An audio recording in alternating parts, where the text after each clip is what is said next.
Hello everyone, welcome to the fifth part of ASEAN Pacific episode. In this episode, we are going to talk about EU-China relations under the heading of China's foreign relations. EU-China relations are gradually evolving in a different direction. For the EU, there is a difficult position due to being an ally of the United States.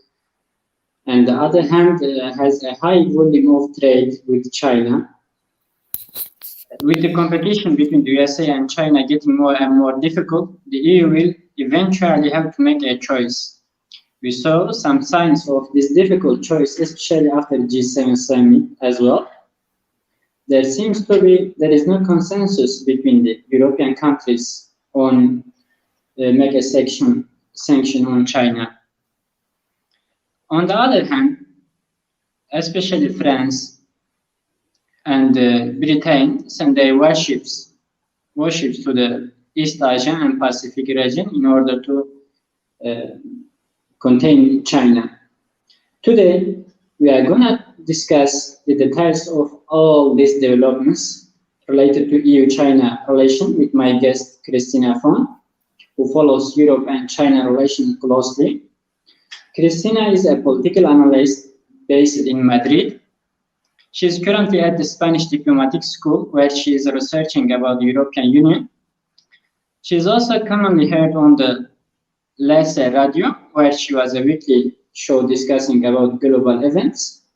Previously, Cristina lived in Beijing for 5 years, where she learned Mandarin and completed master degree in international relations and Chinese studies at the BFSU. Wrote for Global Times newspaper and developed a passion and expertise on East Asia region. Welcome, Cristina. Thank you. I'm super happy to be here today. Thank you. Cristina, what is the current trend of EU-China relation compared to 5 decades ago? Are the European Union and China systemic rival or not? Nowadays, we're really used to listen that all we have in the world is confrontation. But actually, the European Union and China are two the biggest traders in the world, what means that China is now the European Union's second biggest trading partner, behind the United States, of course, still. And the European Union is China's biggest trading partner. So right now, the European Union is committed to open trading relations with China. Actually, in 2013, the European Union and China launched negotiations for an investment agreement. It was pretty hard for them to achieve a conclusion, but we finally got it in 2019. But why do we need to have more agreements, or in this case, an investment agreement? Well, even though both parts of the world, they understand each other, we are not the same, not exactly the same. And we need to do more because, China is the European Union's biggest source of imports and its second biggest export market. China and Europe trade on average over 1 billion a day, 1 billion euros a day. So it's a huge amount of money. European Union as well is the main European Union's main imports from China are industrials and consumer goods, machinery and equipment, and footwear and clothing. On the other hand, European Union's main exports to China are machinery and equipment, and aircrafts and chemicals. So as you can see, we trade with different sectors, and we really need to have an agreement. Although the European Union currently has a trade deficit with China, I must say that, in fact, the European Union's overall trade balance is positive. So, we talk about history, right? So, we need to establish that China joined the WTO in 2001. So, it means 20 years ago. Since then, China changed a lot, the society and the economy. But for the European Union, some problems remain. That's why we need those kind of agreements between us. For example, the European Union thinks that there's a lack of transparency. And this is one of our biggest issues, actually. And then a strong government intervention in the economy. In China, there is, resulting in a dominant position for state-owned firms, unequal access to subsidized and cheap financing. And then there is a poor protection and enforcement of intellectual property rights. This is one of the things that we care most. So in 2016, the European Union adopted a new strategy on China, because you see there is an evolution always. And here we try to see what kind of relationship we wanted to have with China, in a commercial sense. So in this new strategy to China, it was adopted for the next 5 years. And we talk about reciprocity. It means we really want to cooperate with each other, but we need to be equalized. And that's what we are always trying with China. See, so if we are equal, it means we should improve our market access opportunities, because the European Union believes that for Chinese investors, it's easier to get into our market rather than for us. So finally, December in 2020, the European Union and China signed this strategic agenda for cooperation, this investment agreement. Well, it's really important and settles what will be the future. But I must say that it needs to be ratified for all the parliaments and all the state members. So even though now we have a new agreement between us, we don't know what will happen. So why do I start talking about trade? Because with all the troubles that we have right now, we always think that, well, are those relations really good or not? Or are they systemic rivals? Well, the fact is that even though we have this agreement, right?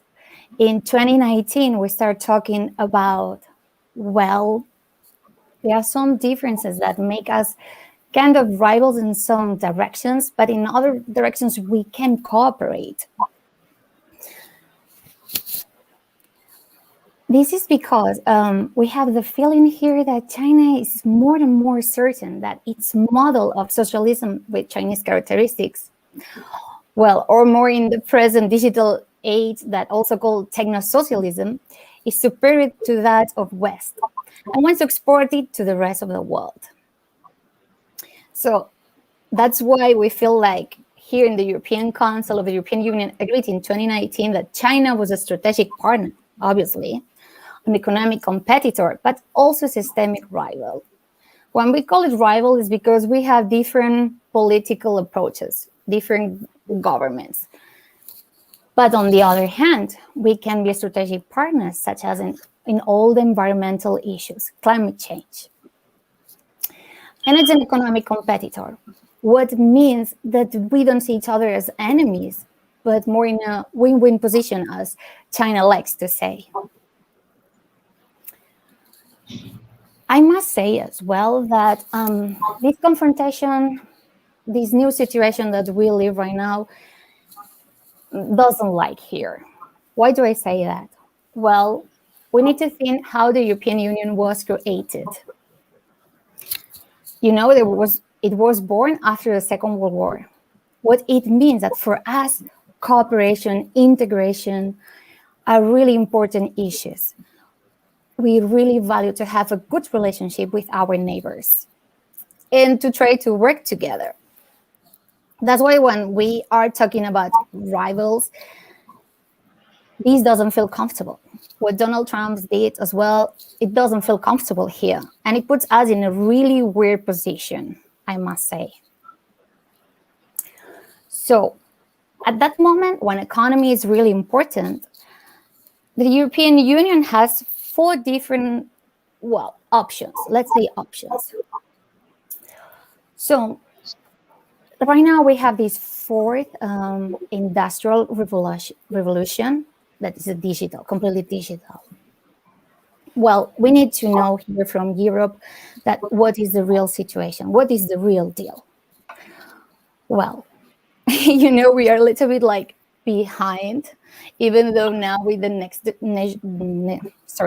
generation, we are trying like to really improve all that stuff. And I believe we will do it.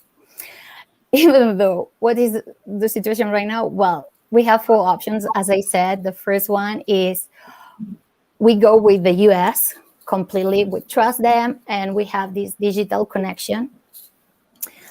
The second option will be, well, we try to be with Americans and in the Chinese ecosystem. We can be like both places at the same time. Because here we are talking about surviving and trying to get to the next step, right?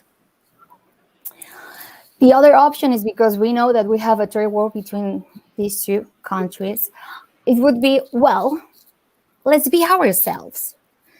We don't like to depend on others. We don't want to be the small brother of the US or the small friend of China. No, let's be us. So how do we do that?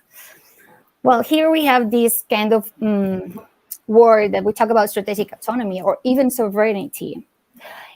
It seems like it's a modern new debate, but I must tell you that this is a really old kind of thought that we had in in Europe.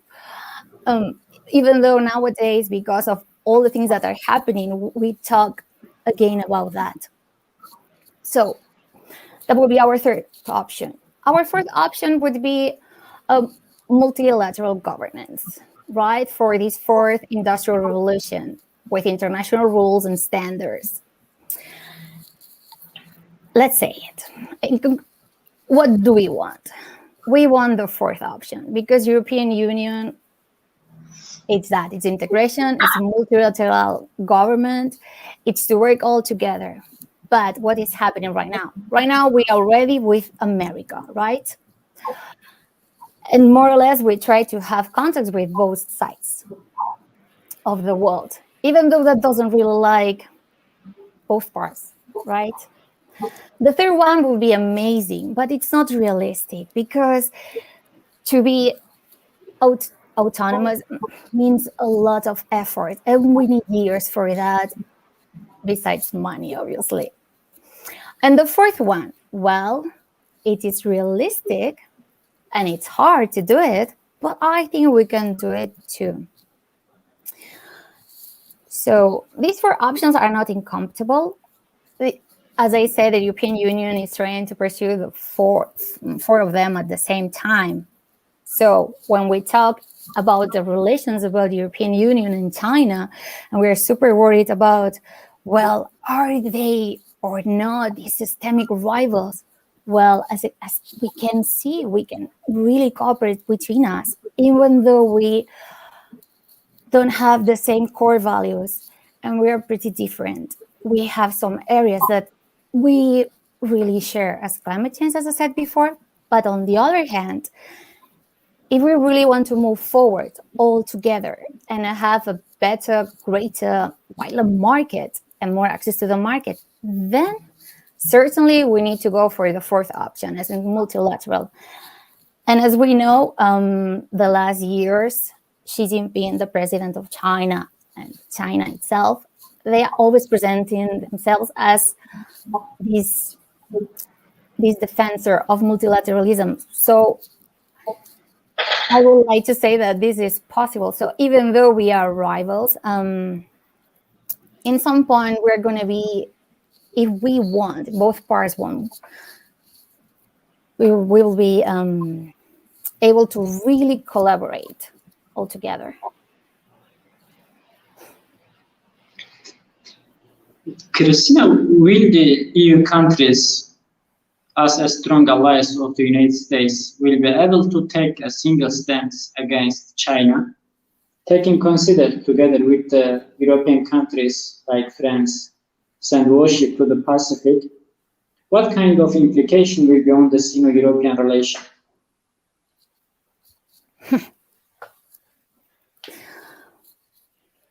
Well, European countries as the strongest allies of the US, we need to talk about that first. Because there's a term that we have that is that path dependency.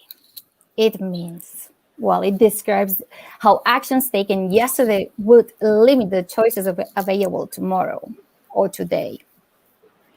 So even though Donald Trump is not the head of the American administration, we still have the consequences of that. So it means right now Biden has a huge, hard job to do, because after 4 years of not having our close ally, our natural ally for Europe is the US, then here we have like, okay, so things are like that. It means, well, maybe we need to find other ways to act, to survive, to play our strategy.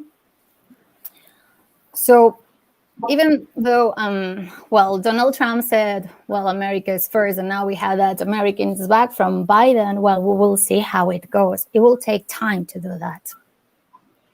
It would take a lot of effort, for different countries to trust themselves. And actually, when I talk about that trust, it's not only the European Union and the US, but also the US and China, because we know that their history wasn't always really good. They have ups and downs, but the last 4 years were really all down. So for them, it will be even harder to get a better relationship.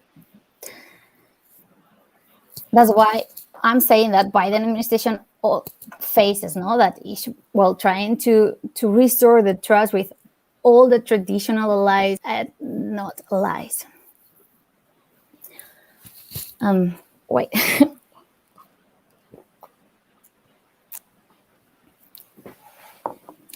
So you're asking me if European Union countries will act or not.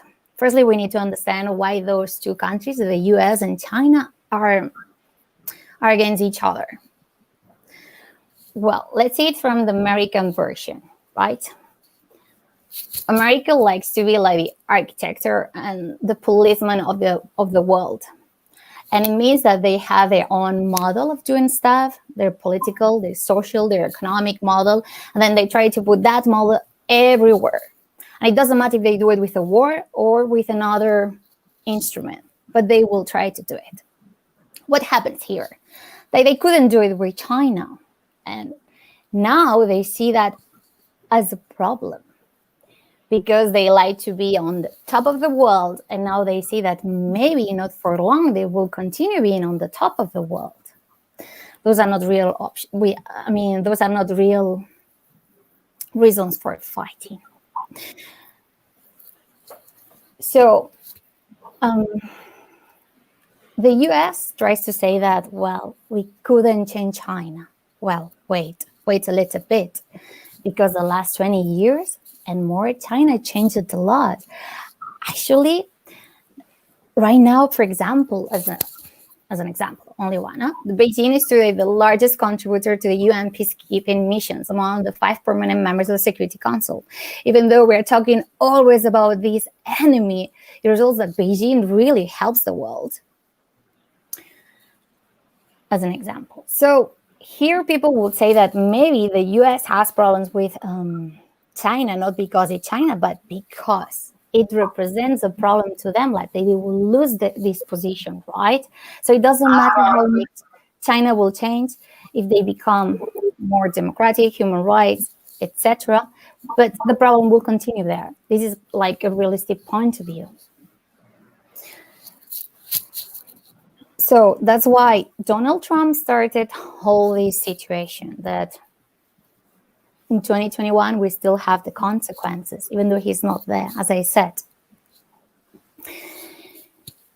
Joe Biden will try to do it in a different way. And that's when and how he's trying to get the European Union countries to be next to his side, right? But even though Biden doesn't talk like Donald Trump, he doesn't talk about how we can be enemies. He didn't restore the relationship. He sees China as a competitor. And when we talk about international relations, this international agenda, we need to understand that goes linked to the internal affairs. What do I try to say here is, even though Donald Trump lost their elections, nearly 47% of the people voted Donald Trump. It means like half of the country thinks like Donald Trump. And this is public opinion. And public opinion will have an impact on Biden's administration. That's why now Biden cannot change everything like that, like 180 degrees. So he will continue more or less in the same way acting, right? But in that case, well, European Union countries, even though they were the strongest allies of the US, we need to restore our relationship. And we do have a relationship with China at the same time. So we'll continue having our own opinion, yes, working with the US sometimes, and then working with China other times.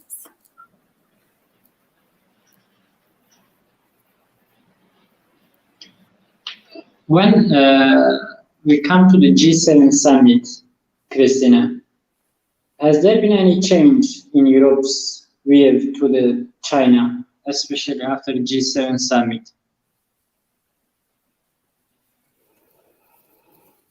My point of view of the G7 is pretty critical, actually. I see it as rich countries getting all together so they can be there on the focus, on the spot, and everybody can see them and know what they're trying to do. So it's more diplomatic advertisements of power. And we know that all the stuff they talk about vaccines, how they will help the poor countries. And they say that, well, we will give 1,000 billion vaccines, when actually that's not that much because we need 11,000 billion vaccines. And they also talk about China because, well, Biden here was pretty clear that China was an issue and they share that issue. But then China obviously respond to that like, come on, please don't do that, guys. But I must say that here from Europe, in my case, Spain, when you see the newspapers about those days and that event, we really didn't talk that much about China. What I'm trying to say is, of course, China is important for the European Union. I mean, it's a huge player. But we have so many troubles right now. We have so many problems that are really close to us, like COVID, the vaccines, and then the Brexit that is not really over, because now in a few days we will see what happens with them, with the UK. And then we have other problems with our neighbors and the north of Africa and migration. So the thing is, we care for China. We already established our position. What we did here was, okay, sign papers, agree with Joe Biden, but it doesn't go against what we said before. It's just what we always believed. So it didn't really change here. Cristina, in your observation, what does the EU-China investment deal mean for the US-European relation? That's a good question. Well, as we talk about that agreement, the Comprehensive Agreement of Investment, CAI, it was signed between the European Union and China in December 2020. Just after Joe Biden won the elections.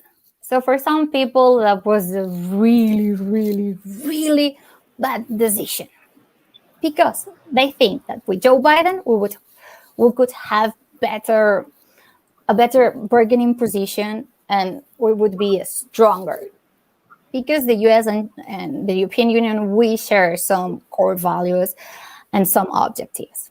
But the problem, it was that the European Union didn't really trust what will be the new America, the new administration. We knew that Biden was different, but after Donald Trump, you cannot believe that the relationship will be like always, right? It will be different. So that's why the European Union decided that, well, it was better at least to have this agreement with China. So in case the international sphere would be more difficult or different? Because nowadays it's really hard to know what will happen in 2 days. So what happened here? This agreement is really important and actually changes everything. It took 7 years and they needed 35 rounds of negotiations. So it was not something that they just decided like quickly because we need it. No, they were working a lot. So with the CAI, now what we have here is we will try to replace those 25 bilateral investment treaties that individual European Union members signed with China before 2009. So now we don't go like separate, we will start to go together. And when Europe goes together, for us, it works better. Even though some experts will say that, well, yeah, true, and the CAI improve that situation, right? Now, better access to the market, better opportunities, more transparency, but it's not always enough. And they don't have a really positive opinion about that agreement because they think that our objective and Chinese objective was completely different. China always thinks about geostrategy, while European Union thinks about cooperation and to have connection with our neighbors and other countries, third parties. So in that case, we could say it is like a double win-win for China because they get their strategy and plus they can have access to a better access to our market. So if we talk about who wins, who loses here the most, if we talk about economy, just money, then we could say that big European firms are the winners because now they will have a better access to the Chinese market. They will be more secure. And those are mostly German and French firms. If we talk about politics, well, then the winner here is China. But if we have a bigger picture of the world, the biggest loser will be the US because that agreement happens just before Biden could start working and could start doing all his idea of America's back again. So what happens here? When we talk about this deal, some people think that, now the European Union is trying to go like solo, flying solo with China.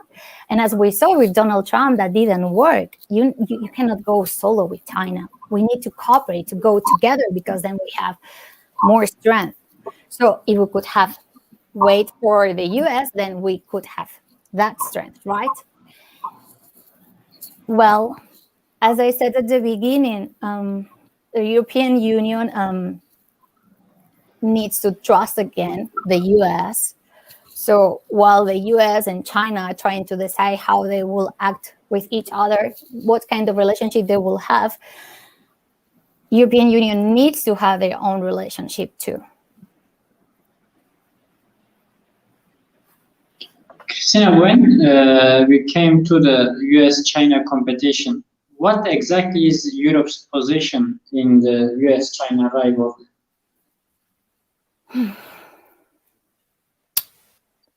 Well, here we talk about politics, but we're going to talk about economy again. Here the question would be, is China to be feared? That's a great question, I think. Well, the World Bank has a perfect sentence for China, and said China has achieved in one generation what has cost most countries centuries. The GDP went up super fast, and it's true. And why GDP is important? Because depending on the GDP of the country, then you will have better technology, you will have, you will secure your resources better. So even though the US remains the leading technological power, well, China's progress in this critical sector of economic and geopolitical power has been no less spectacular than that of its GDP, right? So as I said, this volume of GDP determines in the long term, obviously, the technological and military capacity, as well as the geopolitical weight of the countries. That's why the US right now is that worried with China, because he knows what happens when the GDP grows, because he actually did the same process before, right? Well, here when we talk about that rivalry between the US and China, we need to go back to Donald Trump again, because he settles our context right for now. Donald Trump's idea was to start an economic war against China, as we all know and all suffered. So he took the first steps of this connection between the economies of both countries. Actually, Mike Pompeo gave a speech in the Hudson Institute on July 23rd last year, and accused China of posing a threat to the American people and their prosperity, as well as pursuing global hegemony, and summoned the democratic countries to a crusade against China. Well, that crusade, we actually heard it by that Joe Biden said it too. But the difference here is, while Donald Trump they called for a change in the political regime, Joe Biden didn't say that. So we can see some similitudes between. That would sound strange. I know that I say that. I can see that Donald Trump administration and Joe Biden administration, even though they look so different, at the end, they more or less have the same objective. The point here is they do it in a different way. Okay, so while we have this part of the society that thinks that China is the enemy, and another part of the American society actually thought, well, come on, let's not exaggerate. China is not the enemy, no? So 100 of the American brightest foreign and security policy heads published an open letter to President Donald Trump in the Washington Post, July 3rd, 2019. And actually, it was called like that, China is not the enemy. Here, they were talking about all this situation, all that context that Donald Trump created, and it was not good to America, actually. And they talk about those efforts not to disengage with China, damage the international role and reputation of the United States. And they actually concluded by saying that U.S. interests would be better served by restoring its ability to compete effectively. And that's what Biden is doing. So it is clear that the development of a relationship between the U.S. and China will play a massive role in the peace and well-being of the world in this century, or at least that's what I believe. So for us, it's really important that they find a way to reach a modus vivendi that led them to live instead of an open confrontation. Joe Biden, who is more sensible and moderate than Donald Trump, saw that, right? So he defined the main lines of the bilateral relationship by saying that there is no need to reach conflict, but competition will be extreme. That's true. So we go one step behind the situation we were before.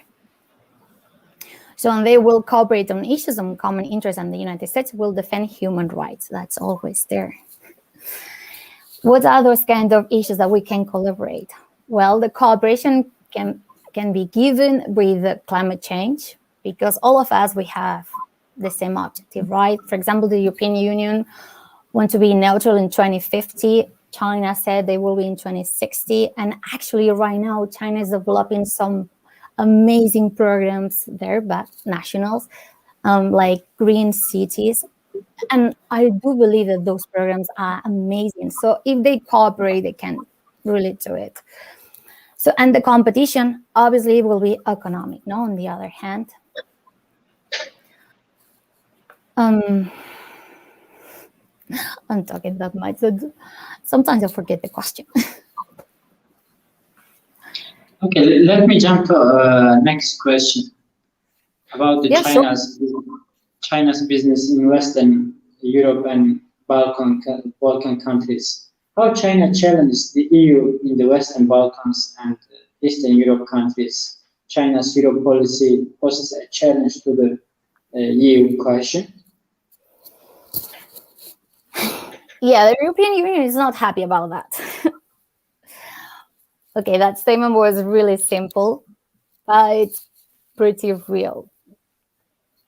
But let's put it in a context, because for answering that question, we need like different puzzle parts. And here we really need to understand why Brussels feels like that. And okay, let's talk about that. So China appears in the Balkans, right? And why? Well, as we all know, 2013, the President Xi Jinping talks about that BRI project, right? The Belt and Road Initiative. And that's how suddenly appears in Europe, because he wants to connect all the world to China. It's okay, no problem, it's perfect. All right, how does he do that? Well, he goes to Greece, and then here he has one of the biggest harbors. So this is actually the main entrance to the European market. That's the thing.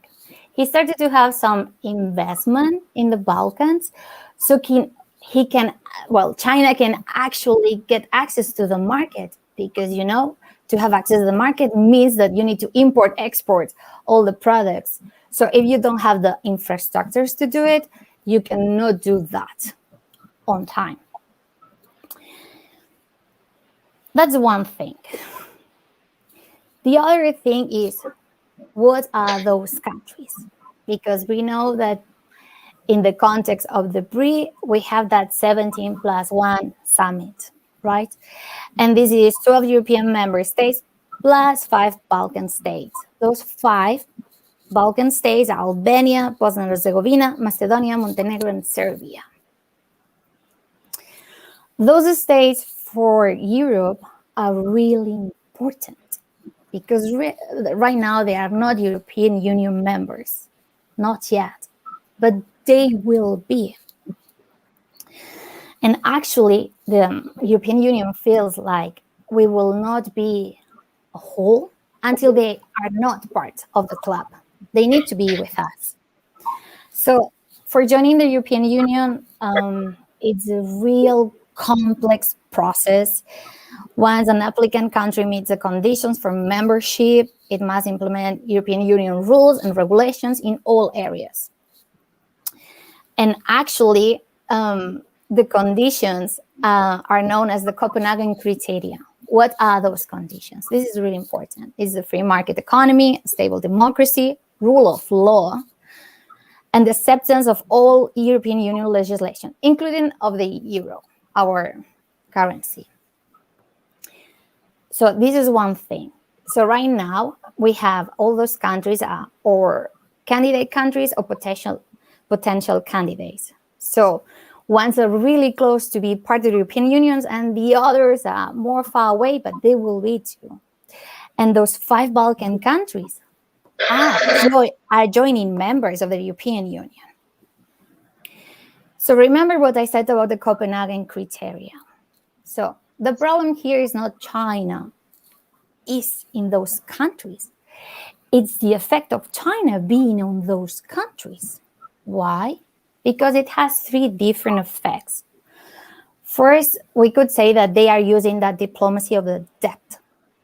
What I mean by that? All those investments in infrastructure are really extremely expensive. So all those countries cannot actually do it because they don't have enough money to build everything, all the infrastructure. So they ask for loans to China. And then they can start building everything. And that way, China has that economic and political control on those countries. Then another issue here would be the environmental legislation. As you all know, since the COVID, we are trying to get better and stronger. And when I say better, I mean a better European Union as a club is all together. by trying to do some changes in our markets. So we have digitalization, and then we have all the climate change topics related. So some of those countries actually that they are working, that doing the partnership with China, well, it's not really climate change friendly, environmentally friendly. So, for example, there are some treaties to try to create some new coal factories. And this goes against what the European Union tries to stand for right now, because we have 2 days in our agenda, 2030 and 2050. So we really need to be cleaner and greener here. So if right now those countries, as Bosnia and Herzegovina is one of them who's doing that, starts to build and have this, cooperation with China, it goes against their own benefit, because then it seems like they don't respect the European Union legislation and the Copenhagen criteria, so it will be hard for them to be a state member of the European Union. And then the other problem is those states will not say they are corrupt, but there's corruption there. So China, when interacts with them, there's a lack of transparency. And as you remember, at the beginning of our conversation, start talking about that lack of transparency that for us is super important. So China always says that domestic questions are domestic. I will not interfere. What is all right. We all only do businesses. But you cannot do businesses accepting the corruption level and then using that corruption level to get your benefits, because you are not helping those countries to achieve their final goal, long-term goal, to be part of the European Union. So that's the main problem. That's why, from Brussels, the point of view of China being there in the European, it's not the European Union, but the European countries, it's not good. Even though what I just said, from the Chinese point of view, they always say that they don't want to interfere in our integration process.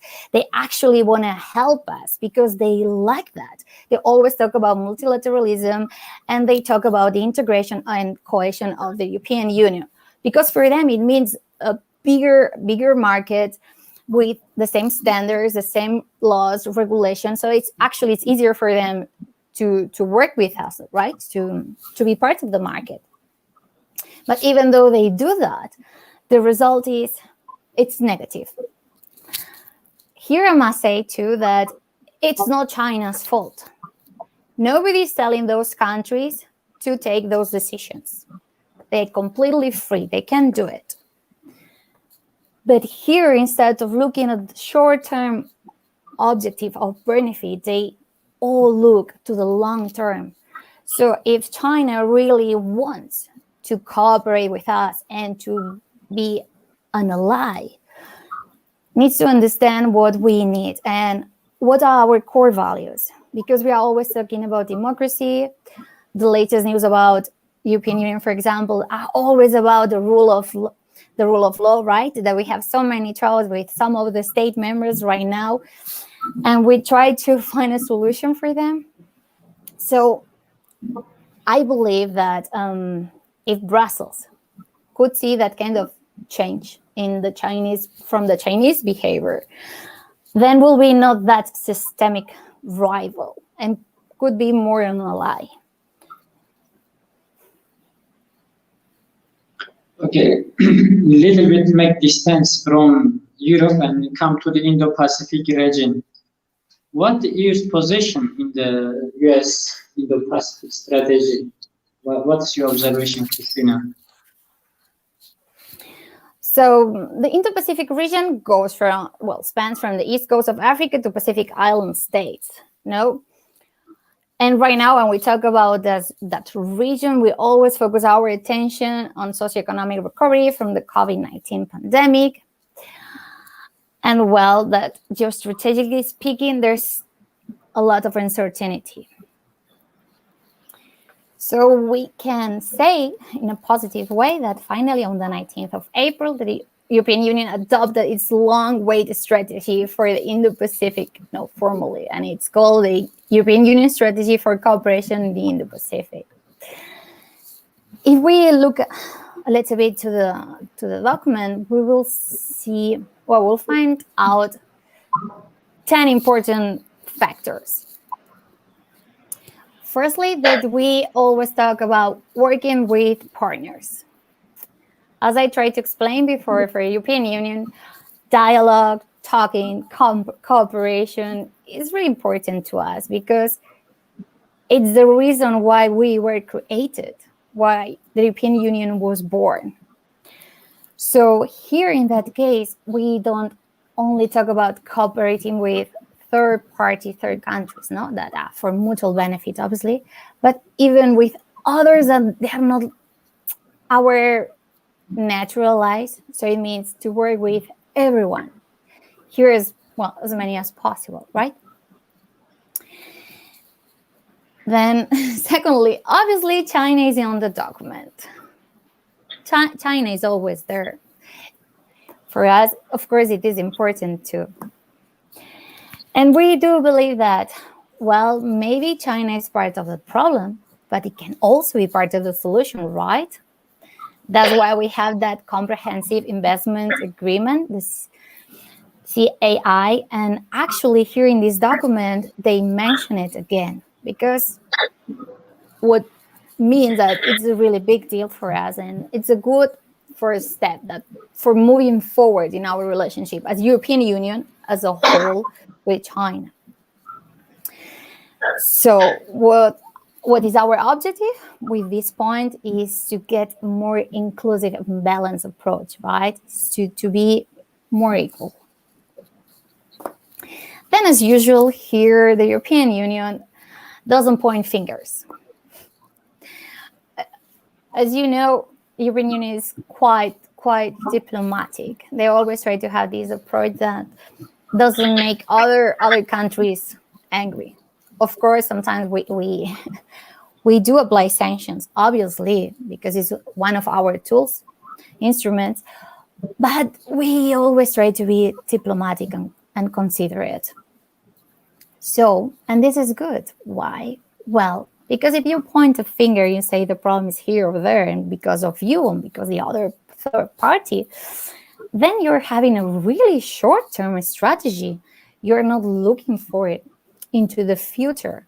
But when you talk about, instead of mentioning countries and problems per se, you talk about more what you're trying to achieve. What do you really want to get from that document or strategy? Then your strategy is more resilient. And that's what the European Union is trying to do with this document. Then we could say as well that, well, it's strong on soft issues. What I mean about that is they address global issues, no? Such as the climate change, biodiversity loss, economic impact of the COVID-19, and all of those are priorities to the European Union. And that's why actually they are priorities inside our territory, inside the European Union, but they are also priorities for the world. So that's one of our big differences with, for example, China in this case, because that's what we are talking about, that for us, we cannot separate one thing to the other.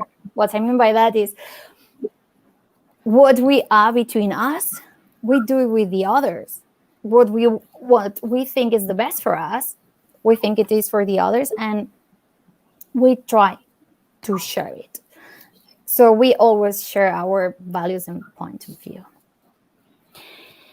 Another issue here in this document could be, well, maybe we can more security, right? What I mean by that, well, the supply routes are really important because we're always talking about markets. So it needs to be free, it needs to be open, and it needs to be safe. So maybe in the next years, we will see more ships around the area, trying to keep everything under control. Well, the document talks about high quality and sustainable connectivity too. Well, the European Union has this strategy for connecting Europe and Asia, no? That European Union's connectivity strategy from 2018.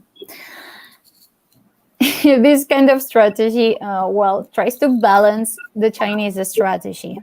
But as usually, as what happens here in the European Union, we do have so many documents, we write so many strategies, and then all the countries agree, obviously, but there's no funding for them. So that's kind of a problem. So we settle down all the principles, everything that we think should be done, our objective and the strategy and everything. But of course, if you don't put money there, you will not really have anything. Another point of this document is trade.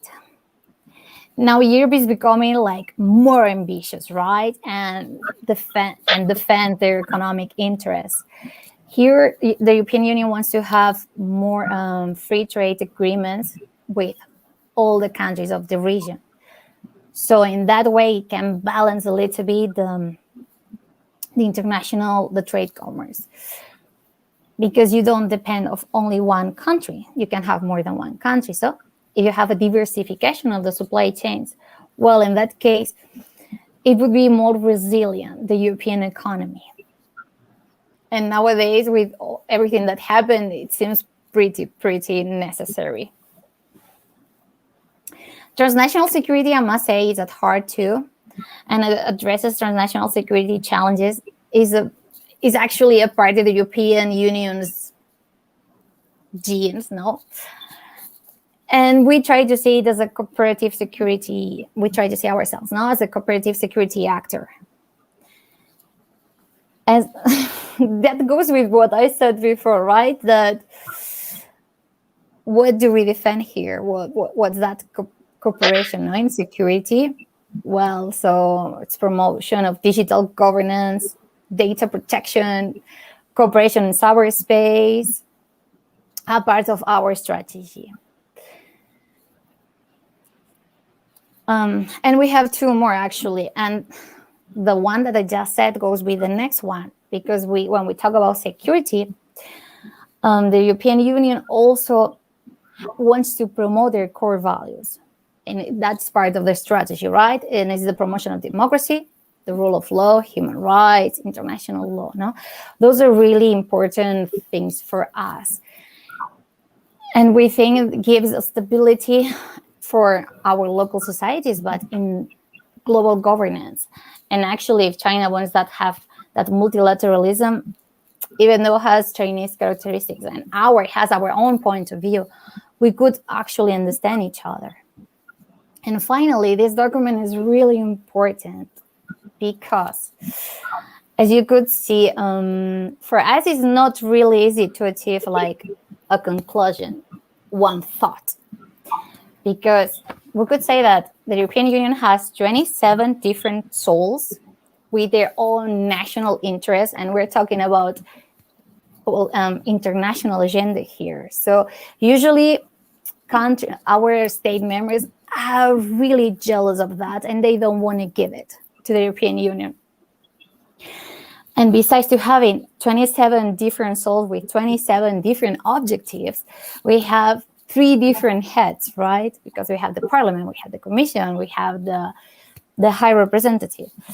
So to have this kind of document for us implies that, okay, we start to walk in one direction. So actually the European Union really gets more integrated and more cooperative. And then we can all have one strong voice to the world, and we can talk with that voice to everyone.